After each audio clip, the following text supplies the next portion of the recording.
So, you know Marnie, Marnala, Marn Girl, Summer Marn, a few of your monikers, or should we say Marnikers. Let's focus on your Hebrew name, which means to rejoice. Now, folks, I ask you, is there a better descriptor for this person than that? Marnie, from the time you were born, and every place that you've lived, and every stage of your life, all you've done has been rejoice and bring positivity, enthusiasm, encouragement, made people feel good. And perhaps that explains why your signature expression is best ever. Best ever movie, best ever book, best ever meal, best ever laundry detergent and light bulb. There are countless best ever categories, and although you use the expression so frequently, we know that you genuinely mean it with your heart and soul and every fiber in your body. And Marnie, I got to tell you, the real beauty of it is that you're not the only one experiencing that best ever experience. Anybody who's fortunate enough to be caught up in the vortex of Marnie Joyland gets to experience it as well. And as your father, I have been so honored to be caught up in that vortex for over 35 years. Okay. But tonight, your joy has ascended to a new celestial level. You are a radiantly beautiful bride, dare I say, ethereal. And it's a sublime sight to behold, all of this. And then there's you, B, by Run Run, my new son-in-law. You know, wait. I don't like this in-law jazz, okay? Can we dispense with it? Can I call you my son? Hey, Lyndon Rod. Lyndon Rod, are you good with this? You okay with this? Okay.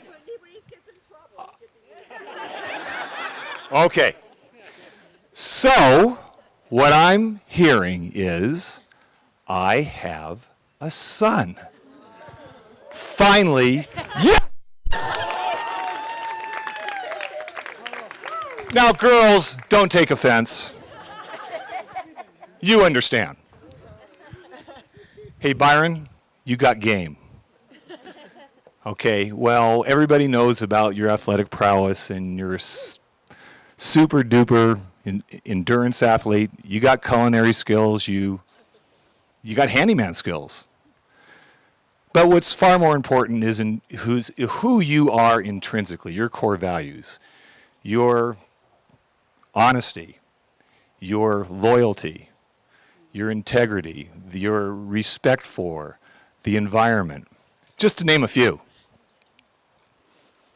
But what really has me in awe is how you feel about my daughter, how you won her over, how much you love her.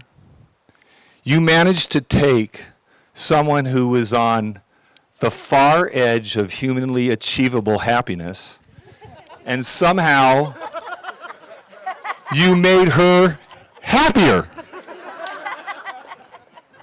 Now that's impressive. Rod and Linda, you done good with this one. You done good. Okay. So thank you for bringing him into this world and raising him to become the outstanding young man that he is today. And then there's my adorable wife.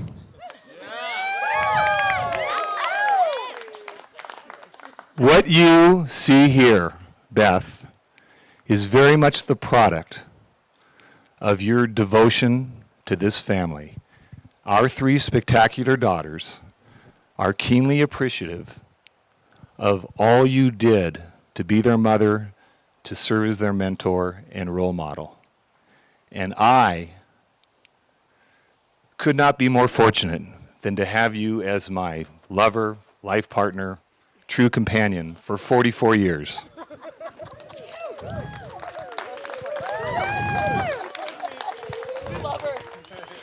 Do we need a timeout here, Marn? Okay.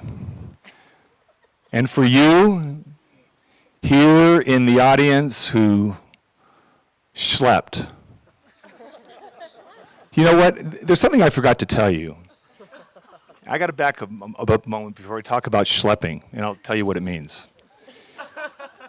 It is the fact that the reason that I finally was able to speak, because this really is an unspeakable moment. I'm telling you, you parents out there that have kids who have any vision about how dramatic this is going to be, when it happens, it's far grander and far more impactful.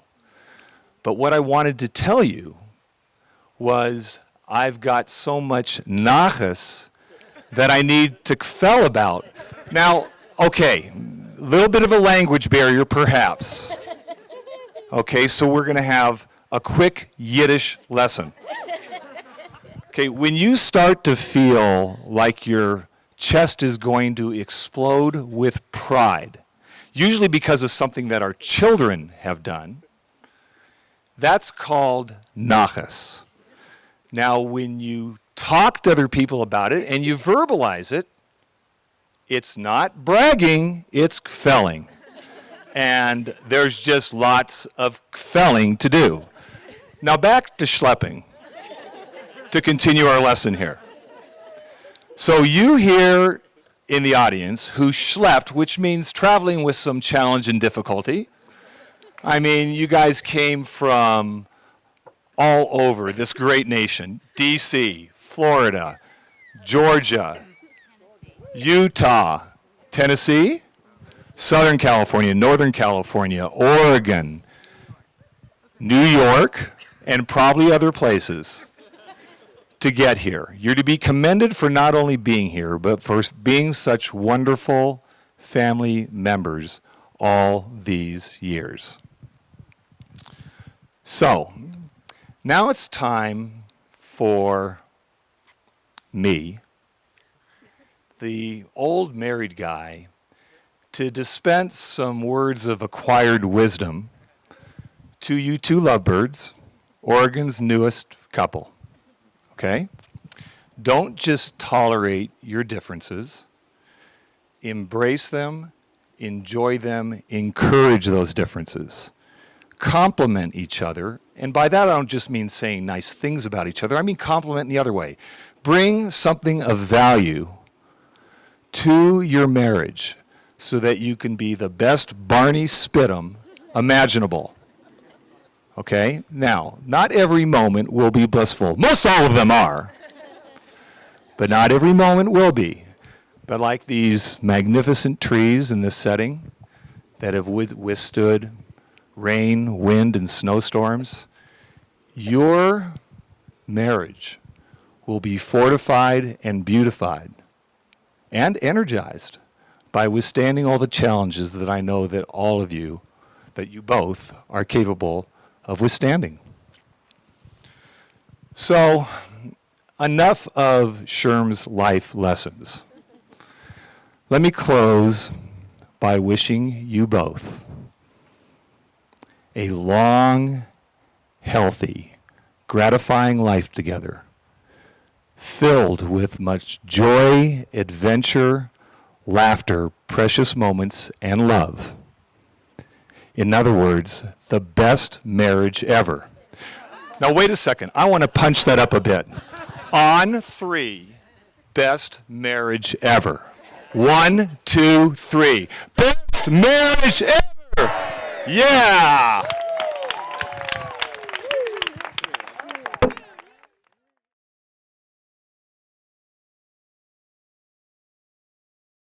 That was really great. Thanks. so,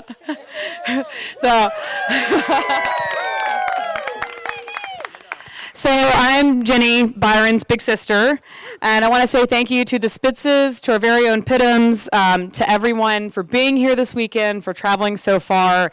This is a beautiful, beautiful wedding, and I'm so happy for you guys. Beth, Sherm, Jamie, and Dana, I can't believe this is the first time I've met you outside of a computer screen. I feel very fortunate to have spent some quality FaceTime with you.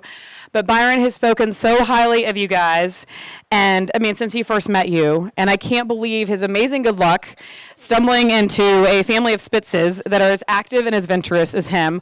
The whole match was meant to be. B, I've truly enjoyed watching you follow in my footsteps as your big sister, and then occasionally one-upping me. Whether it was learning to swim, forging a career in marketing, or running long distances, sometimes, as we know, you just have to take it the extra step. And after I ran my first marathon a decade ago, little known fact, Byron thought that was the stupidest idea he'd ever heard. He's like, who's going to run 26.2 miles? So, and yet now you run 100-mile races. But I get it. It combines a lot of things we both love, hanging out with like-minded people, also getting a little bit of alone time sometimes, a healthy lifestyle, a reason to party, and perhaps some Smirnoff Ice, maybe. But we both developed a love of the outdoors, spending hours playing in the woods together. Mom and Dad took us camping at a young age and even gave us tents for our beds. And I know that they're not the same caliber as the woods in Oregon, but we made Atlanta's patches of forests, trees, and creeks into our own little worlds. And when not outside, we would spend days on end playing Monopoly and other games, during which you would beat me, and you would buy all the houses and place them all over the board. And here we are today, investing in real estate ourselves together. We're so grown up. Marnie, I'm so excited to officially call you my sister today. I found someone in you who loves exclamation points as much as I do. And I've always really loved exclamation points.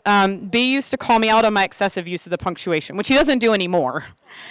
So between your average of 19 exclamation points per text message, and yes, I've counted, I would sit there on the couch with Zach and be like, look, it was 19 this time. It was great. And my own overuse of the punctuation, we are sure to surround me with excitement all of his days. And I'll be honest, you were so happy and positive that I was a little relieved secretly the first time you swore. I was like, okay, we can do this. We can do this. But you two really do make such a fantastic couple. It's wonderful to see how the two of you round each other out, how you support one another, how you call each other love every few seconds. And I even get thrown one my way occasionally. But now after spending a weekend with the Spitzes, I realize it's not that exclusive. It's a group thing. Marriage isn't always easy, but you guys are in this life together, and we're here for you. We're your support network, whatever you need. We have loved ones who I know would be so happy to see you marry the woman of your dreams. We also have family members and friends who send their love and wish they could be here today. And Mom and Dad, you should be really proud that you raised an incredible son who is kind, respectful, and fun. And B, I'm so proud to have you as my brother. Your energy is infectious, your caring knows no bounds, and you're an inspiration. I hope that my son and daughter can grow up like we did, from clearing the living room furniture to play wrestling matches, to being as close as we are as adults. And Auntie Marn, your enthusiasm and compassion set an amazing example for everyone around you. I'm so excited to gain you and your family as a new family. And thank you for accepting the Pittams into your bunch, which is no easy feat. But when I look at the energy of the Spitzes, I realize our families are a pretty great match. So that said, let's raise our glasses and toast to Byron and Marnie. Cheers. Cheers. Hi, everybody. Wow, thank you. So I think most of you know this by now, but for those of you who don't, I'm Jamie, Marnie's little sister who does not rap or sing. And this is the first piece of writing I have ever completed that I haven't asked Marnie to edit. In all honesty, this speech is my attempt to redeem myself for March 6, 1996. the date of Marnie's bat mitzvah. Little 13-year-old Marnie wore a Hillary Clinton power suit and bravely recited her Haftorah. I, on the other hand, was so overcome with stage fright I couldn't even deliver the speech I had memorized for her, and another family member had to do it for me. So I'm going to give this speech a whirl, and Dana is on standby if I need her. From the moment I can remember, I have been in awe of my older sister. Similar to most people's reaction upon meeting her, I've always been taken by her effervescent spirit, positive energy, charisma, sense of humor, and sparkling stage presence. Dana might have gotten the stage presence, but we're just not sure yet. At a very young age, I picked up on the fact that Marnie was no ordinary older sister, but someone exceptional to look up to. And I've since done my darndest to follow in her path. But Marnie, selfless even when she isn't trying, managed to make that easy on me. Because she was such a star student, I would begin every single school year with the automatic affection and adoration of my teachers, all of whom had loved Marnie so much they were thrilled to see another Spitz on their attendance list 4 years later. Miss Thornton, our middle school English teacher, even showed my entire 8th grade class a video of Marnie's impeccable presentation for her research project, in which she shockingly chose the topic of women's suffrage. Marnie was a celebrity student full of passion for justice and equality, and I reaped the benefits of her overachievements. I never really stopped looking to Marnie as an example of goodness and success. When she left for college, I moved into her bedroom within 5 minutes of my parents dropping her off at her door. And when we'd visit her in Westwood, I'd happily pretend that her sorority sisters were my sisters too. If this was annoying, Marnie and her friends kept it to themselves. 4 years later, Marnie moved to New York City to pursue her dream of becoming a school teacher. And it was then that she gave me the biggest gift and began calling me each and every day while she waited for the bus. After a full day of student teaching and saving lives in Harlem, she would still greet me with substitute cheerful Marnie voice. "Hey, Jamers, how's it going?" If I couldn't pick up the phone, she would leave me a 5-minute long voicemail. I couldn't believe that Marnie Spitz, student body president, captain of the tennis team, high top wearing Miss Spitz swag, was no longer just my heroic big sister. She was becoming my best friend. My infatuation with Marnie inspired me to move to New York, and after she returned to the West Coast, I once again followed her lead and moved to San Francisco, where we created a very high-functioning yet extremely codependent relationship. We were each other's constant sidekick. When we weren't getting our nails done or almost getting kicked out of group exercise classes from laughing at each other, we would incessantly talk, text, and G-chat, living out a fantasy that we had our own reality TV show, ignoring the fact that there probably isn't a market for that sort of thing.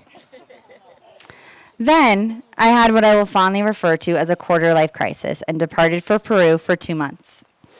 It was a life-changing trip for me, but it was also a life-changing trip for Marnie, because in my absence, she had the space and freedom to fall into the love story that we're here to celebrate today. To be crystal clear, the day that I landed in Peru was the day that Marnie Spitz met Byron Spittam. Even though I had traveled to Peru to become fluent in Spanish, I'd happily put off my studies to sit on the floor of my shower, the only place I had service, and FaceTime with Marnie, who couldn't stop talking about this guy she was dating, who was running a 100-mile race, who had a motorcycle, and who cooked delicious meals for her. I couldn't get enough of these stories. In fact, those lengthy talks with Marn are probably why I'm still not fluent in Spanish. But considering where we are today, I think it was a good sacrifice to make. When I returned to San Francisco, I met this stud sitting right here today who had just swooped up my sister/best friend/life partner. And I couldn't believe the skills he had. In addition to the running and cooking, he could build things, fix things, save money, conserve the environment, all while wooing Marnie.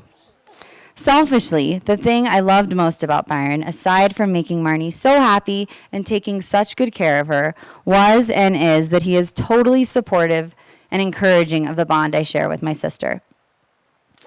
Seriously, even after 4 years of being together, Byron still doesn't mind when Marnie and I speak on the phone for hours about absolutely nothing, and sometimes he even joins in on the call. In the early days of their relationship, I'd ask myself, should I give these two some space? When I attempted to do that, Byron would respond with his southern charm, no, invite Chambers over for dinner, or no, I've got a guy for Jamie to date, or no, I want Jamie to be my pacer at Western States.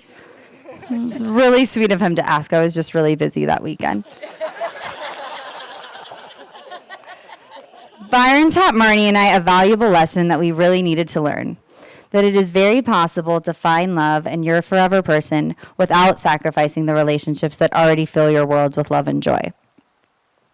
Martin, I'm so glad that you have built this spectacular life in beautiful Bend with your husband and dog. And I trust that you know how much over-the-moon, heart-exploding love I have for you. Probably because we tell each other this every 20 minutes. As you grow old with Byron, I know you and I will remain the super close sisters we are, even when we're two old ladies sipping kombucha and laughing about something no one else understands. And I'm sure Byron will be there laughing with and at us. Dana and I had already hit the jackpot having you as our older sister, and now we get to have B as our big brother. And B, you add so much to our family. We love having you, and you have fit in beautifully into the Spitz family text thread. Marn and B, it has been a delight witnessing your relationship evolve into what it is today. And watching you both unconditionally love and support each other in your separate adventures has truly taught me so much. I feel like the luckiest girl in the world to have both of you in my life. And as you know, I'm always just a phone call away for you and will always be both of your sidekicks. I love you both. Cheers.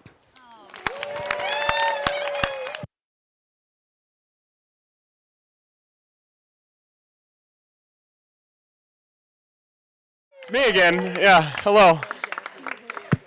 As we look out, it's truly amazing. As I would always generally want to look at the water, you guys are pretty special as well.